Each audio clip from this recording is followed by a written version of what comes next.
दोस्तों, आज दुबई में बारिश के ये हालात देख के मुझे बचपन का एक वाक़या याद आ गया। अभी मैं बहुत छोटी थी और मेरे पास साइकिल नहीं थी।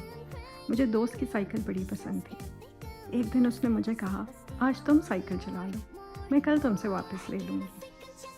मैंने उस दिन तो बड़ी खुशी से उससे साइकिल लेके चलाई, लेकिन रात को बड़ा उदास हुई कि कल वो मेरे से साइकिल वापस ले लेगी। इसी में 2 दिन गुज़रे, 3 दिन गुज़रे। जब चौथा दिन गुज़रा तो मैंने सोचा मैं ऐसे ही उदास, साइकिल उधर ही पड़ी और ना मैंने साइकिल चलाई, ना दोस्त आके लेके गई और इस तरीके से ही 4 दिन गुज़र गए। तो दोस्तों, ज़िंदगी भी ऐसी है, 4 दिन की ज़िंदगी है।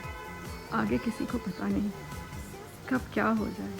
तो जो दिन हैं उनको खुशी से गुजारना सीख लो। ज़िंदगी बहुत अच्छी गुजरेगी।